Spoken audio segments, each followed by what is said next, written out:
sampai ke Parsi tu, sampai ke Iraq, sampai ke Mesir, merata tempat yang perjalanan dia sangat jauh.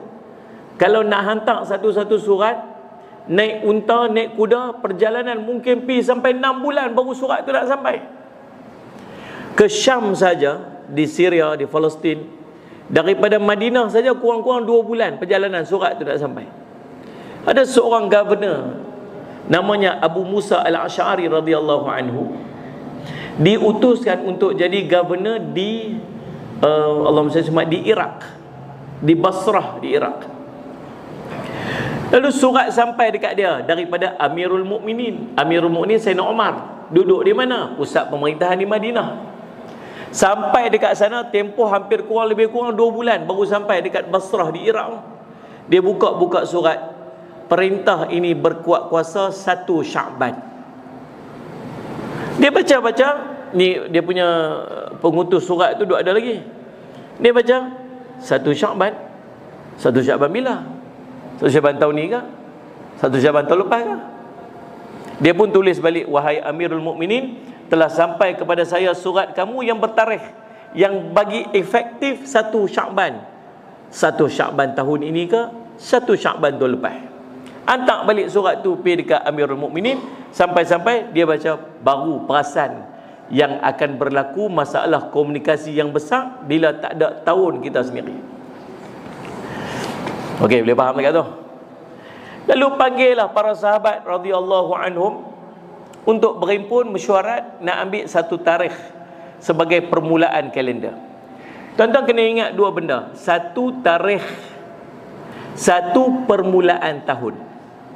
1 ni tahun hujung tu nak buh nombor berapa? Tahun ke berapa? Tahun 1467 macam tahun ni kan? Betul kan tempat tu? Betul ya? 14 saja nak cek tengok tu. Fokus ke tak tu? Maksud cekap betul tu. 1447. Satu pertamanya nak cek ni, nak mula tahun bila, nak start efek tu tahun bila. Satu. Yang keduanya, bulan mana nak dikonsider sebagai bulan yang pertama untuk tahun tu. Ini 2 isu yang nak bincang pada malam ni. Ni. Jadi berhimpunlah para sahabat. Sayyidina Umar chair the meeting, mesyuarat ni. Kata, bagi cadangan masing-masing. Seorang cadang, ya wahai Amirul Mukminin.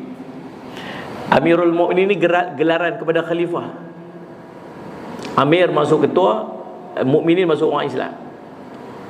Dan gelaran Amirul Mukminin ni bermula pada zaman Sayyidina Umar. Sayyidina Abu Bakar tak dipanggil Amirul Mukminin. Waktu kita dengar kan, kita tarawih kan, Al-Khalifatul Awwal ba'da Rasulillah sallallahu alaihi wasallam Sayyidina Abu Bakar As-Siddiq radhiyallahu an. Mai yang kedua macam mana?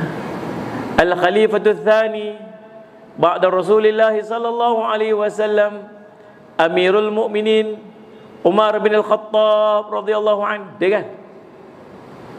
Dia pasal apa macam marah kat saya je. Tanya pun tak mau, hangguk geling pundak ni. Sehati saya ni.